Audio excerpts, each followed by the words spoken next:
안녕하세요. 안녕하세요. 우리 옆 사람들과 인사를 좀 할까요? 사랑합니다. 감사합니다. 부부간에 특히 자주 하시기 바랍니다. 예. 지난주 말씀 기억하시죠? 지난주 말씀에서 우리는 베드로의 유다이즘을 후련하셔서 고넬료에게 복음을 전하게 하신, 이방인에게 복음을 전하게 하신 하나님에 대해서 배웠습니다. 하나님께서는 계속해서 오늘 말씀을 통해서 이방 선교의 문을 열어가십니다. 그리고 이제 핍박받는 초대교회에 흥왕한 말씀의 역사를 이루어 가십니다. 오늘날 우리가 사는 시대는 복음 역사를 섬기기가 매우 어려운 시대라고 사람들은 말합니다. 특히 캠퍼스는 이제 젊은이들이 교회에서 많이 떠나고 반기독교 정사가 팽배해 있기 때문에 캠퍼스에서 복음 역사를 섬기기는 더더욱 어려운 때인 것 같습니다. 그런데 오늘 우리가 배울 본문 말씀을 보면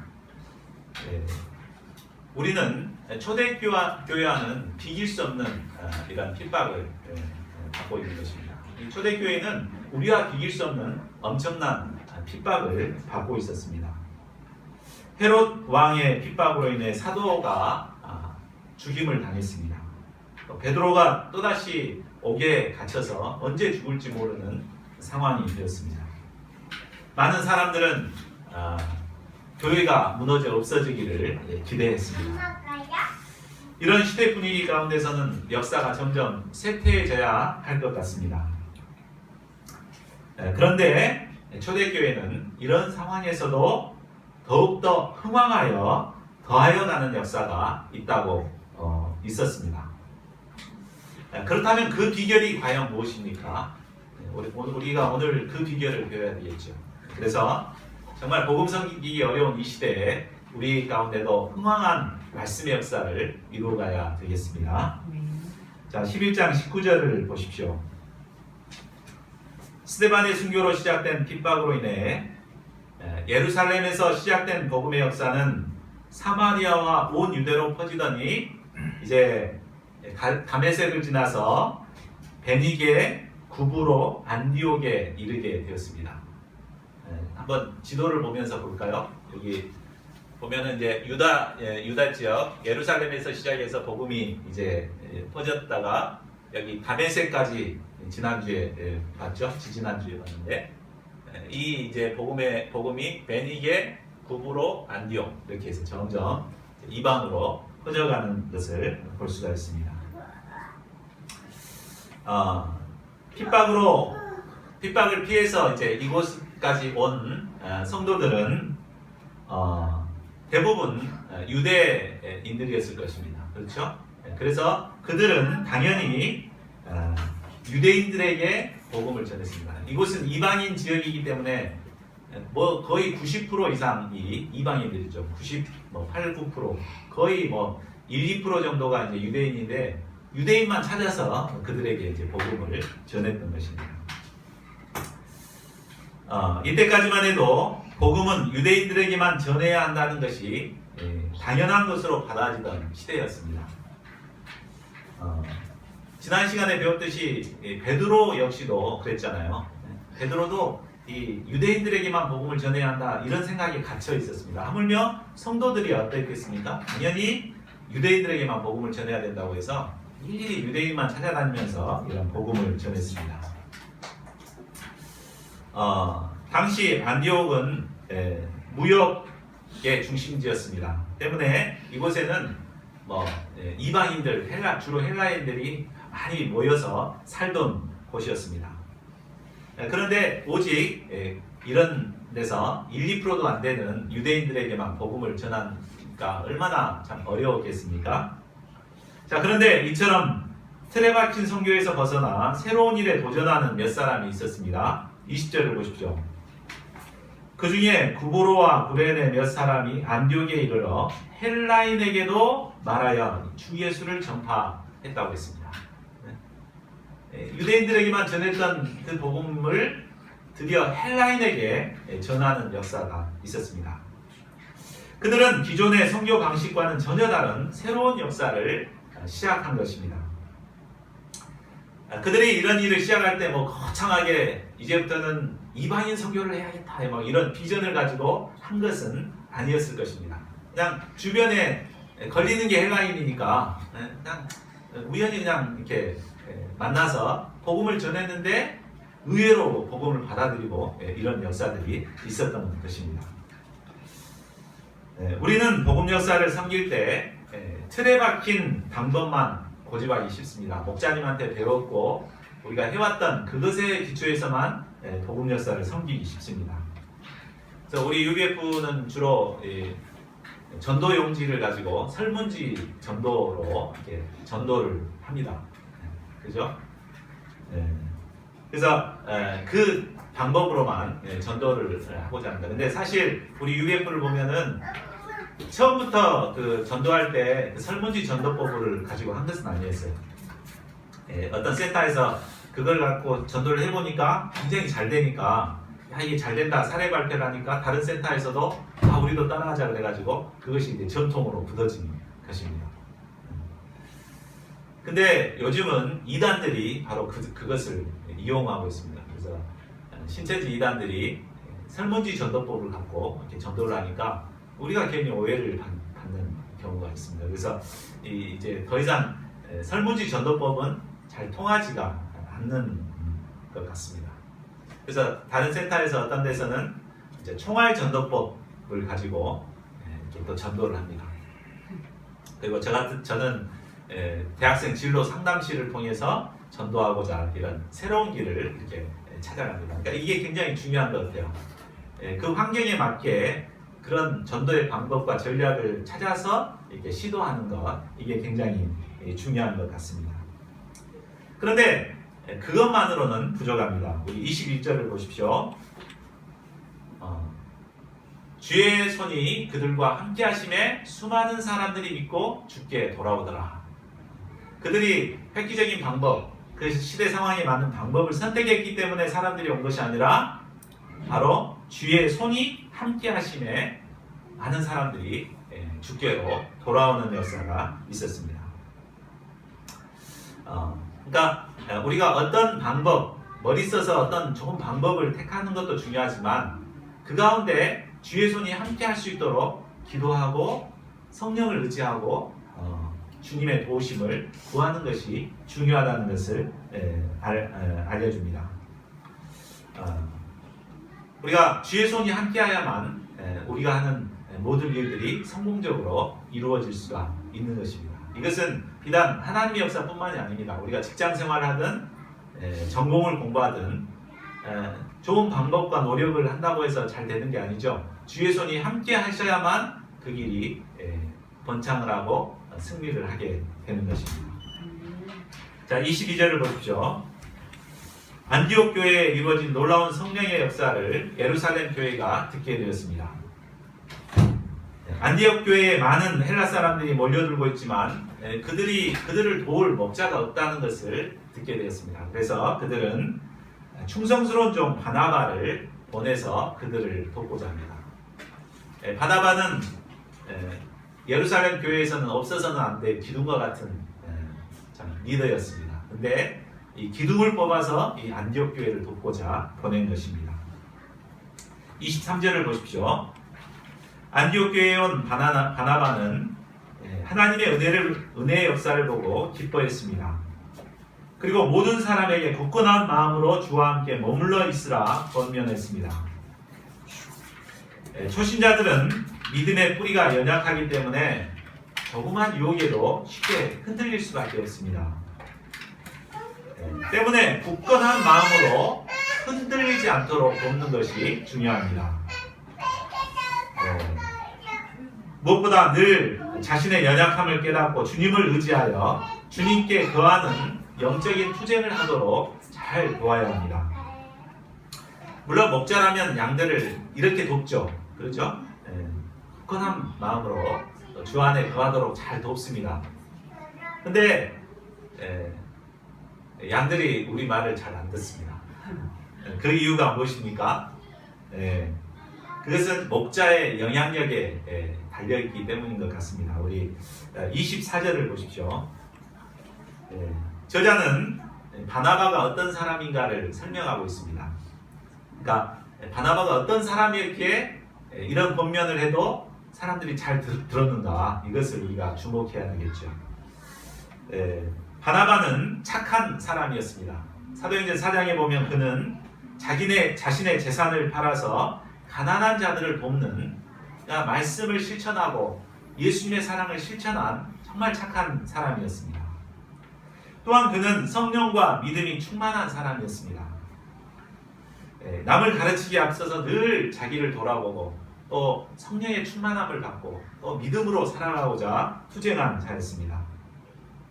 자, 이런 자였기 때문에 그가 단순한 가르침이었지만 양들이 그 가르침을 듣고 순종하고 영접했다는 것을 말해주고 있습니다. 리더에게는 이런 삶을 통해서 영향력을 끼칠 수 있어야 됩니다. 이런 영향력이 있을 때 양들이 그 말을 순종하고 따르게 되겠죠. 저는 영향력이 잘 없어가지고 제 말을 잘 안 따르는데 제가 이런 영향력 있는 지도자가 될 수 있기를 기도합니다. 그리할 때 안디옥 교회에는 큰 무리가 더하여지는 역사가 이루어졌습니다.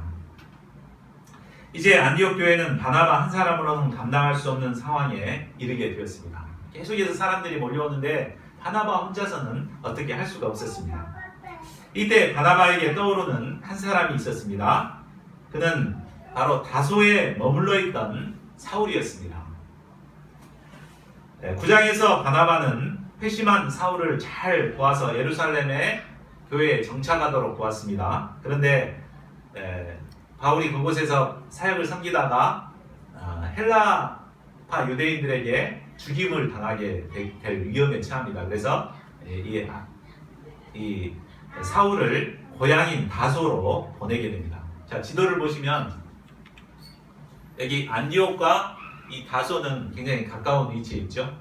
한 120km 정도 떨어진 곳인데 이제 안디옥 교회가 커가니까 이 다소에 머물러 있던 사울을 이제 초청하고자 합니다. 근데 아까 여기서 사울이 이렇게 다소에 머물러 있는 시간이 어느 정도 시간인지 아세요? 약 13년간 머물고 있었다. 사울은 굉장히 막 열정적이고 불같은 사람인데 한 곳에 13년간 이렇게 머물러 있었을 때 얼마나 참 괴로웠겠습니까? 사명 없이 막 이렇게 물론 이제 말씀을 연구하고 이렇게 묵상하고 그랬겠지만 거기에 있었던 사울을 찾아가서 이제 초청해서 동역을 이제 요구하게 됩니다. 자, 26절을 보겠습니다. 우리 26절을 그들이 이제 어떻게 섬겼는가를 한번 같이 읽어볼까요? 시작. 만남에 안디옥에 데리고 와서 우리 교회에 1년간 모여있어 큰 무리를 가르쳤고 제자들이 안디옥에서 비로소 그리스도인이라 일컬음을 받게 되었더라. 바나바는 사울을 데리고 안디옥 교회로 왔습니다. 그리고 둘이 교회에 1년 동안 함께 동역하여서 섬기게 됩니다.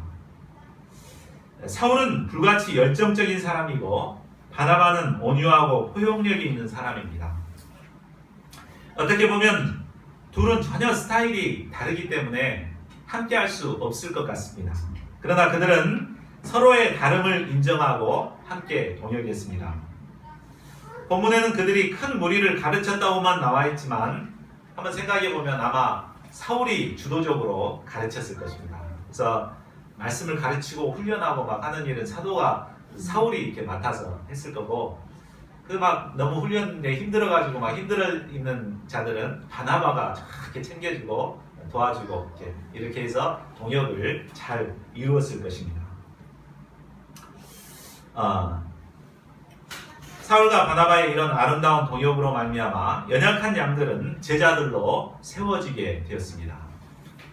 그리고 그 제자들은 비로소 안디옥에서 그리스도인이라 일컬음을 받게 되었다고 말합니다. 그리스도인이란 그리스도를 추종하는 무리라는 뜻으로 좋은 의미라기보다는 격렬하는 의미로 쓰였습니다. 우리 말로 표현한다면 예수쟁이들 뭐 이런 날입니다. 사회에서 이상한 집단으로 낙인을 찍히게 되면 그에게 따르는 수많은 불이익이 주어지게 됩니다. 직장에서도 이렇게 이상한 이단에 다닌다 뭐 이렇게 하게 되면 따돌림을 받게 되죠. 이 때문에 신자들은 자신이 그리스도인이라는 사실을 숨기기가 쉽습니다. 특히 요즘처럼 기독교에 대한 반감이 많은 분위기에서는 성경책도 들고 다니는 것을 부끄러워하는 사람들이 있습니다. 그러나 안디옥의 제자들은 달랐습니다. 그들은 그리스도인이라 불리는 것을 기뻐하였습니다. 26절 하반절에서 비로소라는 단어가 이것을 말해줍니다. 비로소 그리스도인이 되었다라는 말은 뭔 말입니까? 자신이 그리스도인으로 불려지기를 간절히 바라고 노력하다가 그렇게 되었다는 말입니다. 안디옥의 제자들은 세상 사람들이 조롱할지라도 그리스도의 사람으로 불려지기를 간절히 원했습니다. 그래서 어디 가나 자신이 그리스도의 사람인 것을 드러내며 살았습니다. 그래서 결국 모든 사람들이 저 사람은 예수쟁이야, 예수에 미친 사람이야 이렇게 조롱했습니다. 그러면 그들은 할렐루야 아멘 하며 기뻐했습니다. 그러면 과연 우리는 주변 사람들에게 어떤 사람으로 불려지고 있습니까? 예수님의 사람으로 불려지고 있습니까? 저희 모두가 주변 사람들에게 비로소 그리스도인이라 불려질 수 있기를 기도합니다. 자, 12장 1절을 보십시오. 이제 장소가 유대 예루살렘으로 바뀌게 되었습니다. 이때까지 교회를 핍박하던 자들은 주로 대제사장을 비롯한 종교 지도자들이었습니다. 그런데 이제 헤롯 왕이 손을 들어서 교회를 핍박하기 시작합니다. 자, 성경에는 헤롯이란 왕이 4명이 등장합니다. 그러니까 예수님 태어날 때 당시에 헤롯이 있고 또 예수님이 활동하던 당시에 헤롯이 있고 그 다음에 여기 헤롯은 또 세 번째 헤롯이에요. 그리고 또 뒤에 사도행전 뒤편에 나오는 헤롯이 또 나옵니다. 그래서 4명이 나오고 있습니다. 네, 한 집안이죠. 헤롯 집안, 헤롯 1세, 2세, 3세 뭐 이렇게 되는데 이 헤롯 왕가의 가장 약점이 한 가지가 있습니다. 그것은 뭐냐면 그들이 순수 유대 족속이 아니라 에서의 후예들이라는 것입니다. 그러니까 에서의 후예들이기 때문에 원칙적으로 하면 유대의 왕이 될 수 없는 자들이었어요. 그런데 그들은 로마 황제의 힘을 빌어가지고 이제 낙하산으로 왕이 된 것입니다. 그렇기 때문에 그들은 오로지 권력을 갖고 있는 로마에게 충성하고 그들에게 잘 보이고자 하고 그리고 유대 백성들에게는 굉장히 아부하는 일들을 많이 했습니다. 잘 보이고자 이렇게 많이 한 것이죠. 이것이 바로 헤롯 왕가들이 살아가는 삶의 방식이었습니다. 그래서 로마 황제에게 잘 보이고 또 백성들에게는 또 잘 보이고 이렇게 했습니다. 본문의 헤롯 왕 역시 유대인들에게 환심을 얻기 위해서 이제 교회를 핍박하기 시작합니다. 교회를 핍박하니까 유대인들이 좋아해요. 그러니까 뭐 그런 거 없이 자기 그냥 좋아하니까 계속해서 핍박을 한 것이죠. 그래서 당시 이제 사도로서 2인자였던 누구를 야고보가 성경에 여러 명 나오는데 여기서 나오는 야고보는 사도 야고보입니다. 그래서 베드로, 야고보, 요한 항상 그 예수님의 수제자의 이름으로 3명을 거론하잖아요. 바로 두 번째 되는 야고보를 칼로 쳐서 죽이게 되는 것입니다. 또 이것을 유대인들이 굉장히 기뻐했어요. 좋아하니까 이제는 제1인자인 베드로를 잡아 죽이고자 합니다. 그런데 무교절 기간이었기 때문에 6월절이 끝나면 죽이기 위해서 옥에 단단히 가두어서 지키도록 합니다. 자, 그 예루살렘 교회가 받는 핍박은 이전의 핍박과는 정말 질이 다른 핍박이었습니다. 전에는 종교 지도자들이 핍박해서 막 겁만 줬는데 채찍만 때리고 말았는데 이제는 죽을 수밖에 없는 그런 상황에 처하게 된 것입니다. 헤롯 권력은 너무나도 강력하고 무자비했습니다. 교회는 이런 헤롯에게 저항할 아무런 힘도 없었습니다.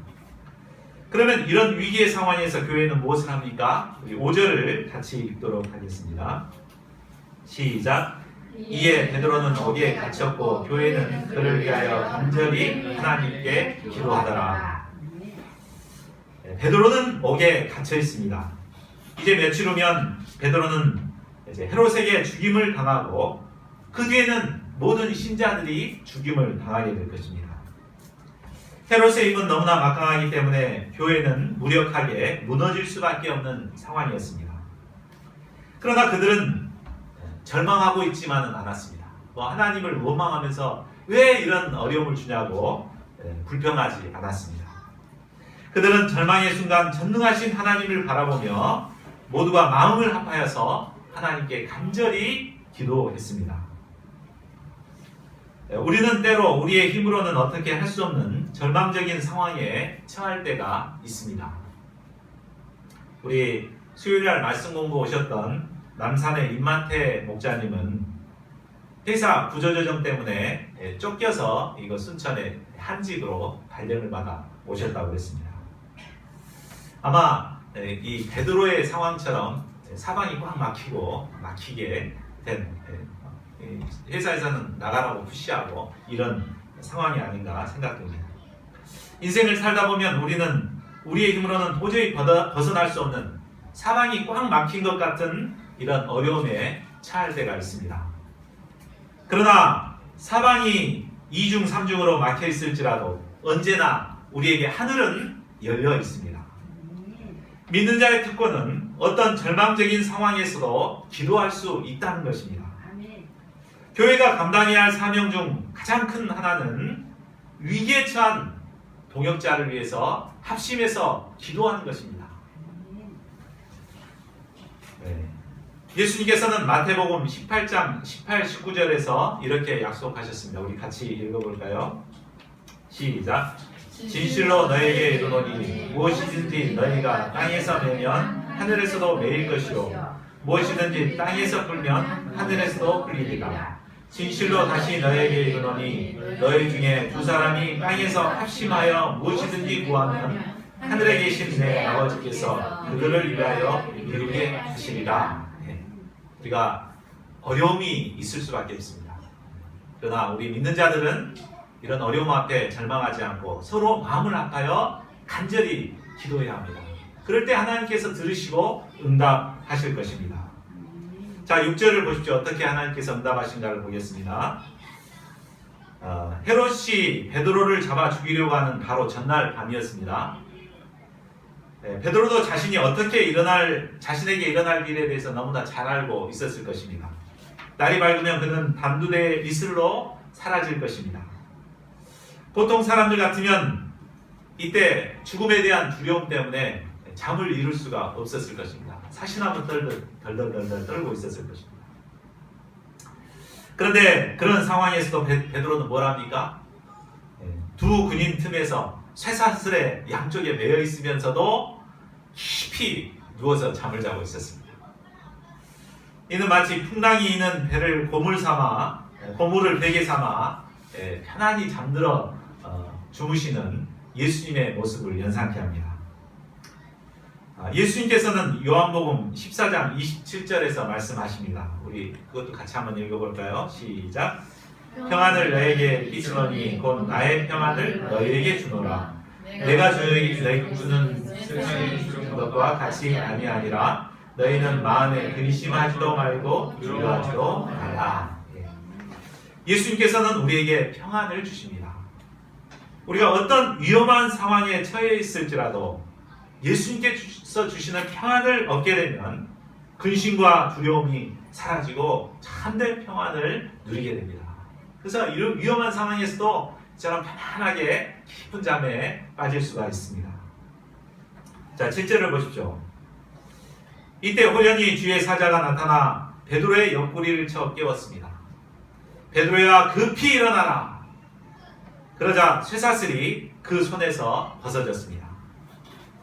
천사는 베드로에게 허리띠를 띠고 신을 신고 외출복으로 갈아입고 그를 따라오라고 했습니다.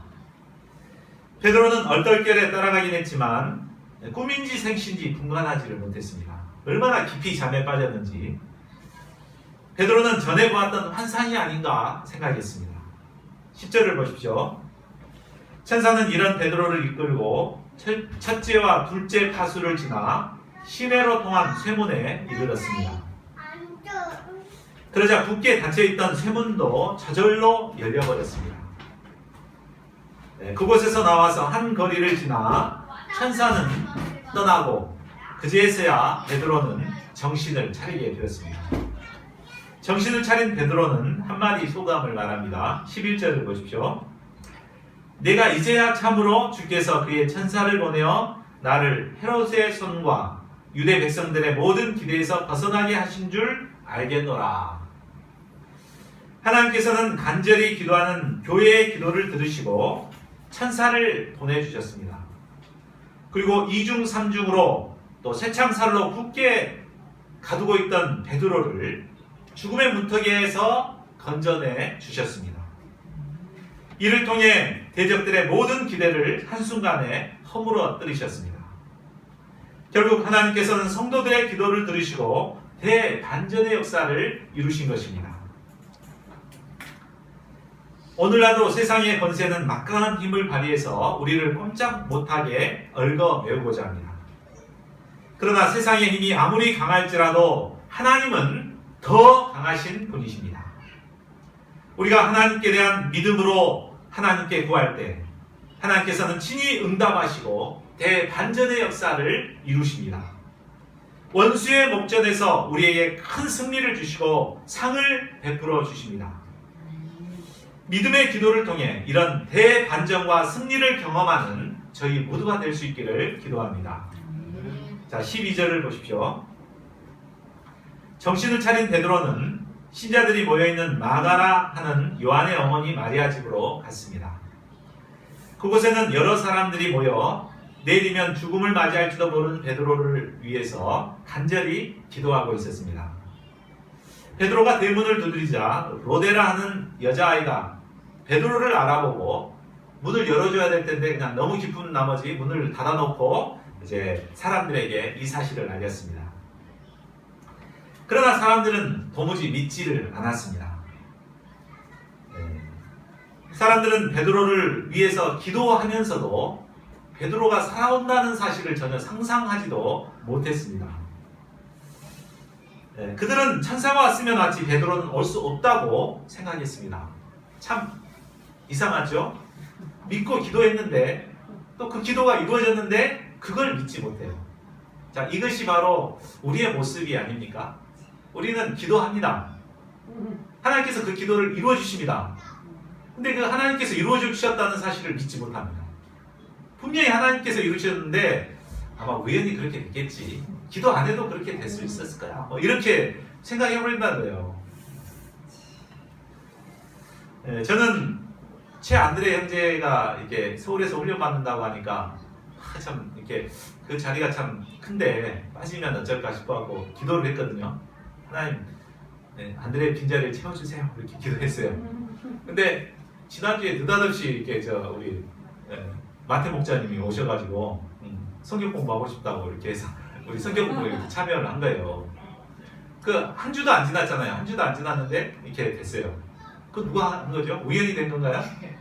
하나님이 하신 거예요. 그러니까 하나님께서는 우리의 기도를 들으시고 이처럼 역사하고 계십니다. 하나님 살아계셔요. 살아서 우리에게 역사하십니다. 우리가 이것을 믿어야 되겠습니다. 자, 17절을 보십시오. 베드로는 놀라는 그들을 조용하게 하고 그들에게 하나님께서 자신을 이끌어 옥에서 나오게 하던 일을 자세하게 설명해 주었습니다. 이를 통해 그들은 자신들의 기도를 하나님께서 구체적으로 어떻게 응답하셨는가를 깨닫게 되었습니다. 자, 18절을 보십시오.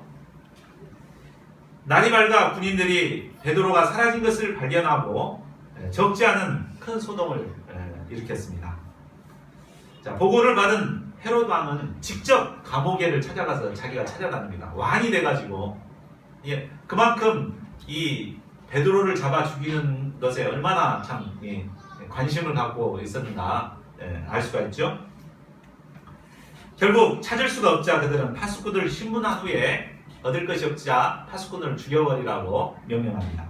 그리고 그는 유다를 떠나 가이사랴로 내려가서 그곳에 머물게 됩니다. 이 가이사랴는 헤롯 왕의 호화로운 별장이 있는 곳입니다.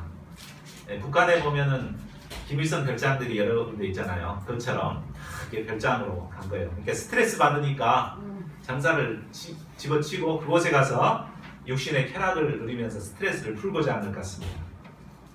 자, 20절에서 23절은 헤롯 왕의 최후를 기록하고 있습니다. 헤롯이 무슨 이유인지 모르지만 두로와 시돈 사람을 대단히 미워했습니다. 두로와 시돈 지방은 광야 지역으로 천연 자원은 굉장히 많았지만 곡물은 나지가 않았습니다. 때문에 그들은 가까운 유대 왕국에서 식량을 사다 먹지 않으면 살아갈 수가 없었습니다. 때문에 그들은 어떻게 하든지 헤롯 왕과 화목하기 위해서 안간힘을 썼습니다. 그래서 왕의 침소 문고리를 맡은 신하를 연결해가고 설득해서 화해의 자리를 마련하도록 청했습니다. 결국 헤롯은 한날을 택하여 백성들을 모아 그들과 대면하는 자리를 만듭니다. 이때 왕은 왕복을 입었습니다. 그래서 이제 왕복이라고만 나와 있는데 역사학자 요세푸스의 글에 의하면 이 왕복이 연희복입니다. 연희복으로 은으로 이렇게 짜서 만든 화려한 옷이라고 해요. 그래서 이것이 햇빛이 딱 비치면 옷에서 막 빛이 반사되는 그런 화려한 옷이었습니다. 또한 헤롯은 명운병가였던 것 같습니다. 그래서 소리도 크고 목소리도 아주 우렁차고 그랬습니다. 그가 단상에 앉아서 연설을 하자 사람들은 깜짝 놀라 소리를 쳤습니다. 그러니까 막 옷에서는 막 광채가 바라고 막 목소리는 우렁차고 막 이렇게 다 연설을 하니까 이것은 신의 소리요 사람의 소리가 아니라 하며 막 감탄을 했습니다. 아마 헤롯이 연설을 잘해서이기도 했겠지만 사람들이 이렇게 말한 것은 헤롯에게 잘 보이기 위한 아부성 바람이었습니다.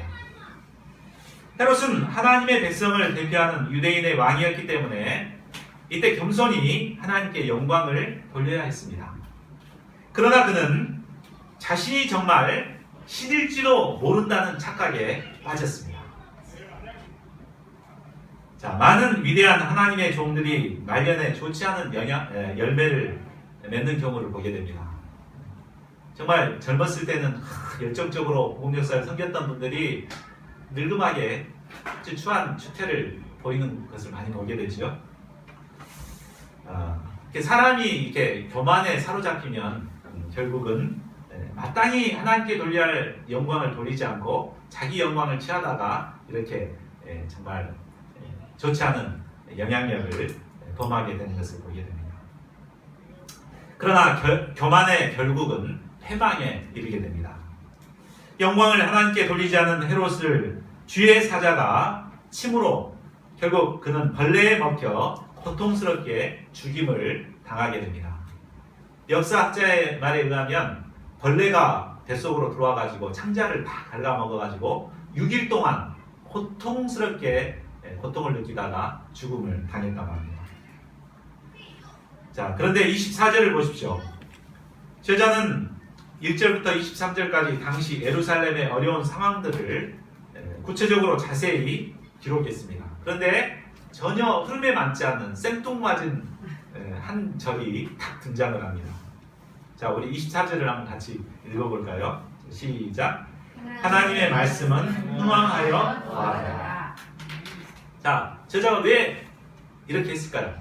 쭉 막 이렇게 스토리 중심으로 얘기하다가 갑자기 한 절을 탁 삽입을 했습니다.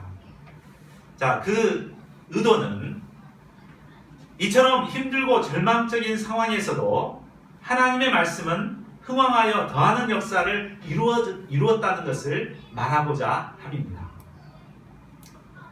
당시 유대 상황은 왕이 나서서 교회를 핍박하는 시대였습니다. 이 핍박으로 인해 사도 야고보가 순교를 당하고 베드로도 언제 죽을지 모르는 상황에 처하게 됩니다. 모든 백성들은 신자들이 핍박받는 것을 기뻐하는 시대였습니다. 먹고 살기 위해 불의한 왕에게 아첨이나 하고 지도자는 하나님을 두려워하지 않는 그런 시대였습니다. 이처럼 힘들고 어려운 시대에는 복음 역사는 더 이상 성장할 수 없고 쪼그라들어야 할 것 같습니다. 그러나 하나님의 말씀은 살아있는 능력의 말씀입니다. 어떤 힘들고 어려운 상황에서도 말씀이 흥황하게 역사할 때 성장하고 더하는 역사가 일어난다는 것입니다. 성경이 말하고자 하는 바는 힘들고 어려운 상황이 문제가 아니라 우리 안에 있는 하나님의 말씀이 흥황하게 역사하느냐 그렇지 않느냐가 문제라는 것입니다. 우리는 상황 탓을 많이 하잖아요. 지금은 안 돼. 어려워. 힘들어. 막 이런 상황 탓을 많이 하는데 그것이 문제가 아니라 우리 안에 있는 말씀이 흥황하게 역사를 하면 아무리 어려운 시대에도 이런 흥황한 말씀의 역사가 일어나게 된다는 것입니다. 흥황하다는 말은 왕성하여서 번창하게 된다는 것을 말합니다. 말씀이 흥황하다는 것은 말씀이 내 안에서 왕성하게 역사한다는 말입니다. 그래서 말씀대로 살지 않으면 견딜 수가 없는 상태를 말합니다. 그 말씀으로 인해서 마음이 뜨거워지고 말씀을 다른 사람에게 전하지 않고서는 견딜 수가 없는 상태가 흥황한 상태를 말하는 것입니다. 혹시 이런 상태를 경험한 적이 있습니까? 저는 87년 여름 수양회를 통해서 내 안에 말씀이 흥황하게 역사하는 것을 경험했습니다. 저도 모태신자이기 때문에 교회에 수없이 다녔고 말씀도 많이 들었는데 맹숭맹숭했습니다. 근데 여름 수양회 때 들었던 말씀, 복음의 말씀이 내 심령이 확 이렇게 새겨지니까 심령이 뜨거워, 말씀이 뜨거워가지고 그때 제가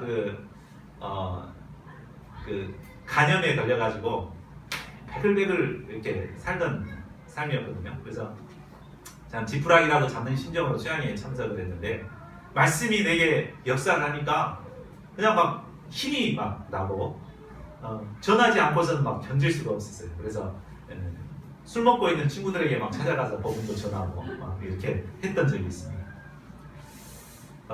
이것이 바로 말씀이 흥황하게 역사하는 것입니다.